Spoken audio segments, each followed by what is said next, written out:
Nous allons voir les étapes de la méiose permettant d'expliquer un brassage génétique, le brassage interchromosomique. Ce brassage peut s'observer lorsqu'on étudie des caractères qui sont gouvernés par des gènes positionnés sur des chromosomes différents. On dit que ce sont des gènes indépendants. On dispose ici de deux gènes, le gène A et le gène B.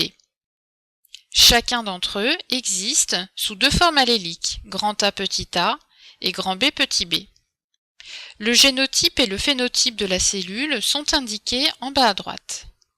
La cellule représentée ici de façon très schématique correspond à une cellule en interphase.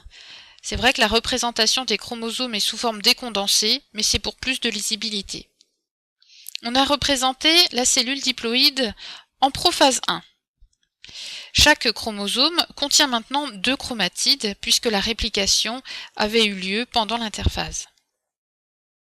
D'autre part, les paires de chromosomes sont étroitement associées, ce qui est une autre caractéristique de la prophase 1. Lors de la métaphase 1, les paires de chromosomes homologues se positionnent sur le plan équatorial de la cellule. On a en fait deux positionnements différents possibles dans le cas où l'on étudie deux paires de chromosomes. Ces deux cas sont représentés sur cette diapositive.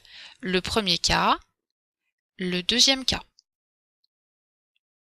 Ici, on observe la suite de la métaphase 1, c'est l'anaphase 1. Les chromosomes de chaque paire se séparent et migrent au pôle opposé de la cellule. Les deux cas possibles sont toujours indiqués. À gauche, les allèles petit a et petit b ont migré du même côté, alors qu'à droite, c'est l'allèle grand A qui a migré du même côté que l'allèle petit b. Il y a deux cas possibles dans cette méiose lorsque l'on étudie le devenir de deux gènes indépendants, donc positionnés sur deux paires de chromosomes indépendantes. Poursuivons l'étude de cette méiose avec les deux cas possibles, et ici on a représenté les deux cellules obtenues en prophase 2 à l'issue de la première division de méiose, et ce, pour chaque cas.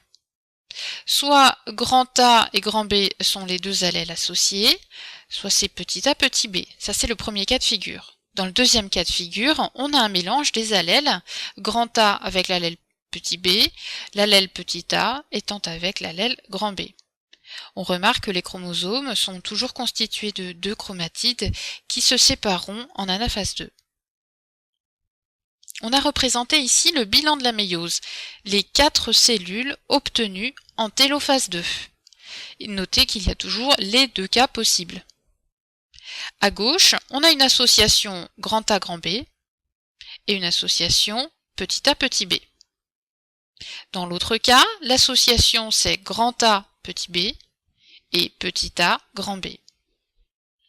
Pour conclure, selon le positionnement des chromosomes indépendants, lors de l'anaphase 1, une cellule de génotype grand A petit a, grand B petit b peut former 4 types de gamètes possibles à l'issue de la méiose. Un allèle grand A, allèle petit b, un allèle grand A, allèle grand B, un allèle petit a, allèle petit b et un allèle petit a, allèle grand B. Ces gamètes sont totalement équiprobables, car les deux cas de figure, les deux positionnements possibles lors de l'anaphase 1 peuvent se réaliser dans les mêmes proportions. Ce brassage interchromosomique réalise donc des combinaisons totalement nouvelles de chromosomes par rapport aux cellules dont elles sont issues.